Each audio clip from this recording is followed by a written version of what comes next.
Hi viewers, welcome back to Car Darwin. കുറേ നാളായിട്ട് കേൾക്കുന്നതാണ് പുതിയ ഓൾട്ടോ ഇന്ത്യയിൽ വരാൻ പോകുന്നതെന്ന്. ആദ്യമൊക്കെ പറഞ്ഞുകൊണ്ടിരുന്നത് ഗ്ലോബലി അവൈലബിൾ ആയിട്ടുള്ള ആ ഒരു 9th ജനറേഷൻ ഓൾട്ടോ നമുക്ക് ഇന്ത്യയിലും കിട്ടുമെന്നാണ്. പക്ഷേ പിന്നീടാണ് മനസ്സിലായത് എല്ലാ കമ്പനികളും ചെയ്യുന്ന പോലെ തന്നെ ഗ്ലോബലി ഒരു നല്ല വണ്ടി ആ സെയിം പേരിൽ ഇന്ത്യ പോലത്തെ മാർക്കറ്റുകൾക്ക് വേണ്ടി ഒരു തരം താഴ്ന്ന വണ്ടി അങ്ങനെയാണ് നമ്മുടെ പുതിയ ഓൾട്ടോയും ഇന്ത്യയിലേക്ക് വരാൻ പോകുന്നത്. ഇതിൻ്റെ കുറേ പിക്ചേഴ്സ് അതൊക്കെ സ്പൈ ചെയ്യായിരുന്നു, അതൊക്കെ ക്യാമഫ്ലാഗ് ആയിട്ടാണ്. എന്നാൽ ഇപ്പം ടീം BHP ഒരു പടം പുറത്തുവിട്ടേക്കാണ്. അതായത് ക്യാമഫ്ലാഗ് ഒന്നും ഇല്ലാണ്ട് നമ്മുടെ പുതിയ ഓൾട്ടോ ഇപ്പം ആദ്യമായിട്ട് കണ്ടിരിക്കുകയാണ്. ഇതിൻ്റെ TV ആഡ് ഷൂട്ട് ചെയ്യുന്നിടയ്ക്കാണ് നമുക്ക് ഈ ഒരു പടം ആ ഒരു സ്പൈ ഷോട്ട് ടീം BHP പുറത്തുവിട്ടേക്കുന്നത്.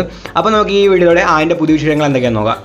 ഈ വീഡിയോയിലേക്ക് പോകുമ്പോൾ നിങ്ങൾക്ക് ഈ ചാനൽ ഇഷ്ടപ്പെട്ടെങ്കിൽ ദയവായി ഈ വീഡിയോ ലൈക്ക് ചെയ്യുക. നിങ്ങളുടെ ഓരോ ലൈക്കും ഞങ്ങൾക്ക് വളരെ വിലപ്പെട്ടതാണ്.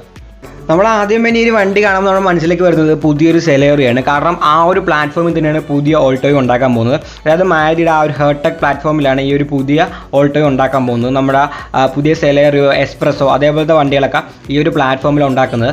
അതുകൊണ്ട് തന്നെ ഇതിന് മുമ്പുണ്ടായിരുന്ന ഓൾട്ടോ 800-നെക്കാളും ഇതിലൂടെ വലിപ്പം ഈ ഒരു വണ്ടിക്ക് തോന്നുന്നുണ്ട്. മൊത്തത്തിലൊരു തടിച്ച വണ്ടി പോലെയാണ്, അതായത് പഴയ വണ്ടിനേക്കാളും കുറച്ച് തടിച്ച വണ്ടി പോലെയാണ് പുതിയ ഓൾട്ടോ ഇരിക്കുന്നത്. വണ്ടിയുടെ റിയർ ബമ്പറൊക്കെ അത്യാവശ്യം തടിച്ചാണ് ഇരിക്കുന്നത്. വണ്ടി മൊത്തത്തിലും തടിച്ചായിരിക്കുന്നത്. നമ്മുടെ ഇതിനു മുമ്പുണ്ടായിരുന്ന ഓൾട്ടോ 800-നെക്കാളും ഇതിലൂടെ വലിപ്പമുള്ള വണ്ടിയാണ് എന്ന് പറയുന്നത്. അതേപോലെ തന്നെ ടയർ പ്രൊഫൈലും മാറിയിട്ടുണ്ട്, ഇതിലൂടെ വലിയ ടയറാണ് വന്നേക്കുന്നത്. പിന്നെ ടെയിൽ ലാമ്പ് നോക്കുകയാണെങ്കിൽ നമ്മുടെ പുതിയ സെലോറിൽ വന്ന പോലത്തെ ഏതാണ്ട് അതേ ലുക്കുള്ള ടെയിൽ ലാമ്പാണ് ഇതിലും വന്നേക്കുന്നത്. അതിൻ്റെ ഒരു ചെറിയ പതിപ്പ് പോലെ നമുക്ക് തോന്നുന്നത്. പിന്നെ വണ്ടിയുടെ ഹെഡ് ലാമ്പും മാറിയിട്ടുണ്ട്. ഹെഡ് ലാമ്പ് ഒരു ക്യാമഫ്ലാഗ് ചെയ്ത പടത്തിൽ നമ്മൾ കണ്ടായിരുന്നു. ഇത്തിരി വലിയൊരു ഹെഡ് ലാമ്പാണ്, പുതിയൊരു ഡിസൈനാണ് ഹെഡ് ലാമ്പിനും വന്നേക്കുന്നത്. മൊത്തത്തിൽ വണ്ടിക്ക് പുതിയൊരു ഡിസൈനാണ് വന്നേക്കുന്നത്. നമ്മുടെ ഗ്ലോബിലുള്ള 9th ജനറേഷൻ ഓൾട്ടോ ആയിട്ട് യാതൊരുവിധ ബന്ധമില്ലാത്ത ഡിസൈനാണ് നമുക്ക് ഇന്ത്യയിൽ കിട്ടാൻ പോകുന്നത്. വണ്ടിയുടെ ഇൻറ്റീരിയേഴ്സിനെ കുറിച്ച് അധികം വിവരങ്ങളൊന്നും കിട്ടിയിട്ടില്ല, അതിൻ്റെ സ്പൈ ഷോട്ടോ അതേപോലത്തെ കാര്യങ്ങളൊന്നും കിട്ടിയിട്ടില്ല. എങ്കിലും പുതിയ ഒരുപാട് മാറ്റങ്ങൾ ഉണ്ടാകുമെന്നാണ് പറയുന്നത്. ഒരു 7 ഇഞ്ചിൻ്റെ ടച്ച് സ്ക്രീൻ ഉണ്ടാകുമെന്ന് പറയുന്നുണ്ട്. അതേപോലെ തന്നെ റിയറിലും നമുക്ക് പവർ വിൻഡോസും അതേപോലത്തെ കാര്യങ്ങളൊക്കെ ടോപ്പ് എൻ്റെ മുകളിൽ വരും. സ്റ്റിയറിംഗ് മൗണ്ടഡ് ഓഡിയോ കൺട്രോൾസ് ഉണ്ടാകും. പിന്നെ പുതിയൊരു അപ്ഡേറ്റഡ് ആയിട്ടുള്ള ഒരു ഇൻസ്റ്റോൺ ക്ലസ്റ്ററും വരുമെന്ന് പറയുന്നുണ്ട്. അതേപോലെ തന്നെ 4 സ്പീക്കറുകളൊക്കെ ടോപ്പ് എൻ്റെ വേരിയന്റിൽ കിട്ടുമെന്ന് പറയുന്നുണ്ട്. വണ്ടിയുടെ എഞ്ചിനും അതേപോലത്തെ കാര്യങ്ങളൊക്കെ നോക്കുകയാണെങ്കിൽ ആ സെയിം 800cc എഞ്ചിൻ തന്നെ തുടരാനാണ് തീരുമാനിച്ചിരിക്കുന്നത്. ഇപ്പോൾ നിലവിലുള്ള പവർ നോക്കുകയാണെങ്കിൽ പെട്രോളിൽ അതിന് 48 PS പവറും 69 Nm ടോർക്കും ഉണ്ട്. അതേപോലെ തന്നെ CNGയിൽ 41 PS പവറും 60 Nm ടോർക്കും ഉണ്ട്. പിന്നെ ഈ പുതിയ വരാൻ പോകുന്ന ആ ഒരു പുതിയ ഓൾട്ടോയിൽ ഒരു 1 ലിറ്റർ എഞ്ചിൻ കൂടെ കാണും. നമ്മൾ ആ ഒരു എക്സ്പ്രസോയിലോ കണ്ട ആ സെയിം 1 ലിറ്റർ എഞ്ചിൻ ഈ പുതിയ വരാൻ പോകുന്ന ഓൾട്ടോയിലും കാണുമെന്നാണ് പറയുന്നത്. അതിൻ്റെ പവർ നോക്കുകയാണെങ്കിൽ ഏകദേശം 67 PS പിന്നെ 5 സ്പീഡ് മാനുവൽ ആയിരിക്കും ഗിയർ ബോക്സ് ഉണ്ടാകുക. പക്ഷേ ഈ ഒരു 1 ലിറ്ററുള്ള മോഡലിൽ ഒരു AMD ഗിയർ ബോക്സും കാണാൻ സാധ്യതയുണ്ടെന്ന് പറയുന്നുണ്ട്. പിന്നെ വണ്ടിയുടെ വില സ്റ്റാർട്ട് ചെയ്യുന്നത് 3.5 ലാഖിലായിരിക്കും എന്നാണ് പറയുന്നത്. നമ്മുടെ കിഡിനൊക്കെ പറ്റിയൊരു എതിരായിട്ടായിരിക്കും പുതിയ ഓൾട്ടോ വരാൻ പോകുന്നത്. ഒരു 3-4 മാസത്തിനുള്ളിൽ തന്നെ വണ്ടി ലോഞ്ച് ചെയ്യുന്നതാണ് ഇപ്പോൾ പറയുന്നത്. കാരണം വണ്ടി TV ആടൊക്കെ ഷൂട്ട് ചെയ്യാൻ തുടങ്ങി. ഈ ഓൾട്ടോ എന്ന് പറയുന്ന വാഹനം ഇന്ത്യയിൽ മാത്രമല്ല ലോകം മുഴുവൻ അത്യാവശ്യം ഫേമസ് ആയിട്ടുള്ള വാഹനമാണ്. നമ്മുടെ ഇതേപോലത്തെ ബഡ്ജറ്റ് ഫ്രണ്ട്ലി മാർക്കറ്റുകളിലൊക്കെ ഓൾട്ടോ എന്ന് പറയുന്ന വാഹനം അത്യാവശ്യം നല്ലപോലെ വിറ്റുള്ള വാഹനമാണ്. നമ്മൾ ഇന്ത്യയിൽ നോക്കുന്ന നേരത്തെ നമുക്ക് വേണമെങ്കിൽ ഒരു 5th ജനറേഷനായി ഇപ്പോൾ വരാൻ പോകുന്നത് പറയാം. കാരണം ആദ്യം ഒരു 800 വന്നു, അത് കഴിഞ്ഞ് 800 ഒരു അപ്ഡേഷൻ കൊടുത്തു. അത് കഴിഞ്ഞ് 2000 കാലഘട്ടത്തിലാണ് നമുക്ക് ശരിക്കും ആ ഒരു ഓൾട്ടോ എന്ന് പറഞ്ഞ ഒരു നെയിം ടാഗിലൊരു വണ്ടി വരുന്നത്. അത് കഴിഞ്ഞ് ഓൾട്ടോ 800 വന്നു, പിന്നെ ഇപ്പോൾ വരാൻ പോകുന്ന വണ്ടി. പക്ഷേ ഇതുവരെയും ഓൾട്ടോയുടെ 9 ജനറേഷൻസാണ് ഗ്ലോബലി ഇറക്കിയിരിക്കുന്നത്. ഇപ്പോൾ കറൻ്റ് ഗ്ലോബലി ഉള്ളത് ഓൾട്ടോയുടെ 9th ജനറേഷനാണ്. അതിൽ പല വണ്ടികളും നമുക്ക് ഇന്ത്യയിലേക്ക് കിട്ടിയിട്ടുണ്ട്, പലതും വേറെ പേരിലൊക്കെ കിട്ടിയത്. നമുക്ക് ആ ഒരു ഗ്ലോബലി ഉള്ള ആ ഒരു ഓൾട്ടോയുടെ ഹിസ്റ്ററി കൂടെ ചെറുതായി നമുക്ക് ഈ ഒരു വീഡിയോയിൽ നോക്കാം. ഈ ഒരു ഓൾട്ടോ എന്ന് പറയുന്ന മോഡലിൽ സുസുക്കി ആദ്യമായിട്ട് അവതരിപ്പിക്കുന്നത് 1979 800 എന്ന് പറഞ്ഞ പേരിൽ നമുക്ക് ഇന്ത്യയിൽ ഫസ്റ്റിലാണ് കിട്ടിക്കൊണ്ടിരുന്നത് ആ ഒരു ഓൾട്ടോ ആയിരുന്നു. വേറെ രാജ്യങ്ങളിലും 800 എന്നൊക്കെ പറഞ്ഞാൽ വിട്ടുകൊണ്ടിരുന്നത്. 800 സുസുക്കി ഫ്രണ്ടി അങ്ങനെ പല പേരിലും ഈ ഒരു വണ്ടി അറിയപ്പെട്ടിട്ടുണ്ടായിരുന്നു. അതേപോലെ തന്നെ ഈ ഒരു ഓൾട്ടോ എന്ന് പറയുന്ന മോഡൽ പല കമ്പനികളും റീബാഡ്ജ് ചെയ്ത് ഇറക്കിയിട്ടുണ്ട്. ഡേവു ടിക്കോ എന്ന് പറയുന്ന പേരിൽ വേണ്ടി റീബാഡ്ജ് ചെയ്തിട്ടുണ്ട്. അതേപോലെ തന്നെ നമ്മുടെ ഷെവി ഓൾട്ടോ എന്ന് പറഞ്ഞ പേരിൽ തന്നെ ഈ വണ്ടി റീബാഡ്ജ് ചെയ്ത് ഇറക്കിയിട്ടുണ്ട്. പിന്നെ നോക്കുകയാണെങ്കിൽ മസ്തയാണ്. മസ്ത ഇപ്പോഴും റീബാഡ്ജ് ചെയ്ത് ഓൾട്ടോ ഇറക്കുന്നുണ്ട്. ഈ ഏറ്റവും പുതിയ ജനറേഷൻ ഓൾട്ടോയും ഒരു മസ്ത വേരിയൻ്റ് ഉണ്ട്. അതായത് നമ്മുടെ ബലേനയും ഗ്ലാൻസിയം പോലെ അതിന് സുസുക്കി വേർഷനും ഉണ്ട്, മസ്ത വേർഷനും ഉണ്ട്. മസ്ത ഇപ്പോഴും ഈ വണ്ടി റീബാഡ്ജ് ചെയ്ത് ഇറക്കുന്നുണ്ട്. അങ്ങനെ നല്ലപോലെ തന്നെ പോപ്പുലറായ അത്യാവശ്യം ലോകം മുഴുവൻ ഹിറ്റായ ഒരു വണ്ടിയാണ് നമ്മുടെ ഓൾട്ടോ എന്ന് പറയുന്ന സാധനം. 2nd ജനറേഷൻ ഓൾട്ടോ വരുന്നത് 84 പക്ഷേ 84 ആയപ്പോഴാണ് നമുക്ക് ആ ഒരു 1st ജനറേഷൻ ഓൾട്ടോ 800 എന്ന് പറഞ്ഞ പേരിൽ നമുക്ക് ഇന്ത്യയിൽ കിട്ടിയത്. പക്ഷേ കുറച്ച് നാൾ കഴിഞ്ഞ് ഉടനെ നമുക്ക് ആ ഒരു 2nd ജനറേഷൻ ഇന്ത്യയിൽ കിട്ടിയായിരുന്നു. പിന്നെ കുറേ നാളത്തേക്ക് ആ ഒരു വണ്ടി നമ്മുടെ ഇന്ത്യയിൽ തന്നെ ഉണ്ട്. നമ്മുടെ ഇന്ത്യക്കാരുടെ എല്ലാവരുടെയും ഫേവറേറ്റായ എല്ലാവരുടെയും പ്രിയപ്പെട്ട വണ്ടിയായ 800 ആയിട്ട് കുറേ കാലം ഇന്ത്യയിൽ നിന്ന് വിറ്റു. 2014 വരെ ആ ഒരു വണ്ടി ഇന്ത്യയിൽ വിറ്റായിരുന്നു 800 എന്ന് പറഞ്ഞ പേരിൽ. ആ ഒരു വണ്ടി ഇന്ത്യയിൽ മാത്രമല്ല നമ്മൾ ചൈന നോക്കുകയാണെങ്കിൽ 2010 വരെ ആ ഒരു 2nd ജനറേഷൻ ചൈനയെ വിറ്റായിരുന്നു. അതേപോലെ തന്നെ ഹംഗറിയിൽ 2004 വരെയും ആ ഒരു 2nd ജനറേഷൻ വിട്ടിട്ടുണ്ട്. നമ്മുടെ അയൽ രാജ്യമായ പാകിസ്ഥാനിൽ മെഹ്റാൻ എന്ന് പറയുന്ന പേരിൽ ഇപ്പോഴും ആ ഒരു 2nd ജനറേഷൻ വിൽക്കുന്നുണ്ട്. 88-ൽ ഇതിൻ്റെ 3rd ജനറേഷൻ ഇറങ്ങിയായിരുന്നു, അത് നമുക്ക് ഇന്ത്യയിൽ കിട്ടിയിരുന്നില്ല.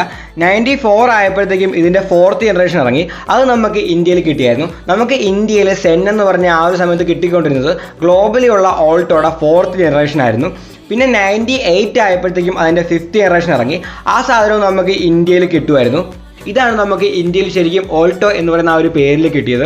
ഈ ഒരു വണ്ടി 2000 മുതൽ ഏകദേശം 2012 വരെ ഇന്ത്യയിൽ വിറ്റായിരുന്നു. ഇതിനകത്ത് ആദ്യമേ വന്നത് 800 cc ആയിരുന്നു, പിന്നെ അതിന് കേട്ടണം എന്ന് പറഞ്ഞ് ആ ഒരു 1000 cc എഞ്ചിനുള്ള അത്യാവശ്യം പവർഫുൾ ആയിട്ടുള്ള വണ്ടിയായിട്ട് വന്നായിരുന്നു.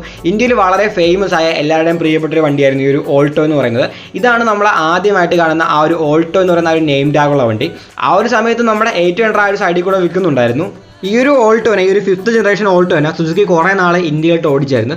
അതായത് 2012 ഇതിന് പിന്നെ ഒരു അപ്ഡേഷൻ കിട്ടുന്നത്. 2012 നമ്മുടെ ഇന്ത്യ പോലത്തെ മാർക്കറ്റുകൾക്ക് വേണ്ടി ഓൾട്ടോ 800 എന്ന് പറയുന്ന വണ്ടി വന്നു. ഗ്ലോബിലുള്ള വണ്ടിയൊന്നും നമുക്ക് കിട്ടിയില്ല, കാരണം കുറേ നാൾ ഈ ഒരു ഓൾട്ടോനെ ഓടിച്ച് 2012 ആയപ്പോഴേക്കും നമുക്ക് ഓൾട്ടോ 800 എന്ന് പറയുന്ന വണ്ടി വന്നു. ആ ഒരു സമയത്തൊക്കെ ഗ്ലോബലി ഓൾട്ടോയുടെ പുതിയ മോഡലുകൾ ഇറങ്ങുന്നുണ്ടായിരുന്നു. 2004 ആയപ്പോഴത്തേക്കും ഓൾട്ടോയുടെ 6th ജനറേഷൻ വന്നു. പക്ഷേ ഈ ഒരു വണ്ടി നോക്കുകയാണെങ്കിൽ അത്യാവശ്യം വലിയൊരു വണ്ടിയായിരുന്നു. ഇതിനു മുമ്പ് ഇറങ്ങിയ ഓൾട്ടോനെക്കാളും ഇത്തിരിയുടെ വലിപ്പമുള്ള ആ ഒരു ടോൾ ബോയ് ഡിസൈനിൽ വന്ന ഓൾട്ടോ ആയിരുന്നു ഇതിൻ്റെ 6th ജനറേഷൻ എന്ന് പറയുന്നത്. അതായിരിക്കും ചിലപ്പോൾ നമുക്ക് ഇന്ത്യയിൽ അത് കിട്ടായിരുന്നത്. കാരണം നോക്കുകയാണെങ്കിൽ ആ ഒരു വണ്ടിയൊക്കെ അത്യാവശ്യം വലുതായതുകൊണ്ട് തന്നെ ഇന്ത്യയിൽ ഇറക്കണമെങ്കിൽ വില കൂടുതലായിരിക്കും. അപ്പോൾ നമുക്ക് ആ ഒരു ബഡ്ജറ്റ് ഫ്രണ്ട്ലി ആയിട്ട് വിൽക്കാൻ പറ്റില്ല. അതുകൊണ്ടായിരിക്കും നമുക്ക് ഇന്ത്യയിൽ ആ ഒരു 5th ജനറേഷൻ തന്നെ കുറേ നാളായിട്ട് ഓടിച്ചത്. പിന്നെ അത് കഴിഞ്ഞ് ഇന്ത്യക്ക് വേറൊരു മോഡൽ തന്നതും ഈ ഒരു വില കൂടിയത് കൊണ്ടായിരിക്കും. അങ്ങനെ 2004 5th ജനറേഷൻ ഇറങ്ങി. 2009 ആയപ്പോഴത്തേക്കും അതിൻ്റെ 7th ജനറേഷൻ ഇറങ്ങി. ഈ ഒരു 7th ജനറേഷൻ നമുക്ക് ഇന്ത്യയിലും കിട്ടിയായിരുന്നു. പക്ഷേ ഇത് ഇന്ത്യയിൽ വന്നുകൊണ്ടിരുന്നത് വേറൊരു പേരിലായിരുന്നു. ഇന്ത്യയിൽ ഇത് അറിയപ്പെട്ടുകൊണ്ടിരുന്നത് എ സ്റ്റാർ എന്നായിരുന്നു. കാരണം ആ ഒരു വണ്ടി പേര് പറയുമ്പോൾ നമുക്ക് മനസ്സിലാവും അത്യാവശ്യം വലിയൊരു വണ്ടിയാണ്. ഈ ഒരു വണ്ടി കാണിച്ചിട്ട് ഇതൊരു ഓൾട്ടോ ആണെന്ന് പറഞ്ഞാൽ ആരും വിശ്വസിക്കുന്നില്ല. കാരണം നമ്മുടെ മനസ്സിലുള്ള ഓൾട്ടോ എന്ന് പറഞ്ഞാൽ ചെറിയ ഒരു ഒതുങ്ങിയ വണ്ടിയായിരുന്നു. അങ്ങനെ ഒരു വണ്ടിയല്ലായിരുന്നു 7th ജനറേഷൻ ഓൾട്ടോ. അതുകൊണ്ട് തന്നെ ഇന്ത്യയിൽ വന്നത് എ സ്റ്റാർ എന്ന് പറയുന്ന ഒരു പേരിലാണ്. ആ ഒരു സമയത്ത് ഓൾട്ടോയും കിട്ടുമായിരുന്നു. അതിൻ്റെ മുകളിലായിട്ട് ഇത്ര വില കൂടിയ വണ്ടിയിട്ടാണ് എ സ്റ്റാർ നമുക്ക് കിട്ടിക്കൊണ്ടിരുന്നത്. അതിന് വലിപ്പമുണ്ട്, ഫീച്ചേഴ്സ് ഉണ്ട്, പവർ ഉണ്ട്, അതേപോലെ എല്ലാ കാര്യങ്ങളും കൂടുതലായിരുന്നു.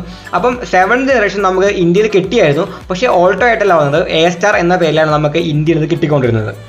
പിന്നെ 2014 ആയപ്പോഴത്തേക്കും 8th ജനറേഷൻ വന്നു. അതും നമുക്ക് ഇന്ത്യയിൽ കിട്ടിയില്ല. 8th ജനറേഷനൊക്കെ ആയപ്പോഴത്തേക്കും വണ്ടിയുടെ ആ ഒരു സ്റ്റൈൽ അങ്ങോട്ട് മാറി. ആ ഒരു നമ്മുടെ എക്സ്പ്രസോ പോലത്തെ ആ ഒരു ചെറിയൊരു മൈക്രോ SUV ലുക്കിലേക്ക് ആയി നമ്മുടെ ആ ഒരു ഓൾട്ടോ എന്ന് പറയുന്ന വണ്ടി. അത്യാവശ്യം ടോൾ ബോയ് ഡിസൈനും അത്യാവശ്യം വലിപ്പമുള്ള ഒരു സ്ക്വയർ ഷേപ്പിലുള്ള ഡിസൈനായി മാറി 2014 ആയപ്പോഴത്തേക്കും. പിന്നെ 2021 ആയപ്പോഴത്തേക്കും ഏറ്റവും പുതിയൊരു ഓൾട്ടോ വന്നു. ഇതും ഏതാണ്ട് ആ ഒരു 2014 ഇറങ്ങിയ ആ ഒരു 8th ജനറേഷൻ പോലെയായിരുന്നു, അതിനൊരു അപ്ഡേഷൻ പോലെയായിരുന്നു ഈ ഒരു 9th ജനറേഷൻ വന്നുകൊണ്ടിരുന്നത്. അപ്പോൾ കുറേ നാളായിട്ട് നമ്മൾ വിശ്വസിച്ചുകൊണ്ടിരുന്നത് ഇന്ത്യയിൽ വരാൻ പോകുന്നതും ഈ ഒരു 9th ജനറേഷൻ ആണെന്നാണ്. പക്ഷേ നമുക്ക് പിന്നെ മനസ്സിലായി എപ്പോഴത്തെയും പോലെ തന്നെ ഇന്ത്യക്ക് വേണ്ടി പ്രത്യേകം വില കുറച്ചൊരു മോഡൽ സുസുക്കി അവിടെ ഉണ്ടാക്കാനുണ്ടെന്നും അതാണ് നമുക്ക് ഇന്ത്യയിൽ കിട്ടാൻ പോകുന്നതെന്നും. പക്ഷേ സുസുക്കി കഴിഞ്ഞിടയ്ക്ക് ഇന്ത്യയിൽ അവതരിപ്പിച്ച എല്ലാ വണ്ടികളും അടിപൊളിയായിരുന്നു. ലുക്കായാലും ഫീച്ചേഴ്സ് ആയാലും വിലയായാലും എല്ലാം അത്യാവശ്യം അടിപൊളി തന്നെയാണ്. സുസുക്കി വളരെ അഗ്രസീവായിട്ട് അവരുടെ വണ്ടികൾക്ക് അപ്ഡേഷൻ കൊടുക്കുന്നുണ്ട്. അപ്പോൾ പുതിയ വരാൻ പോകുന്ന ഓൾട്ടോയും അങ്ങനെ ഒരു നല്ല വണ്ടിയെന്ന് നമുക്ക് വിശ്വസിക്കാം. എന്തായാലും നിങ്ങൾക്ക് ഈ ഒരു വീഡിയോ ഇഷ്ടപ്പെട്ടെങ്കിൽ ലൈക്ക് ചെയ്യുക, നിങ്ങളുടെ അഭിപ്രായങ്ങൾ കമൻറ്റുകളായി രേഖപ്പെടുത്തുക. ഇനി ഇതേപോലത്തെ വീഡിയോകൾ കാണാനായി ദയവായി ചാനൽ സബ്സ്ക്രൈബ് ചെയ്യുക, ആ ബെല്ലൈക്കണും കൂടി എനേബിൾ ചെയ്യുക. പുതിയൊരു വീഡിയോയുമായി ഉടനെ കാണാം.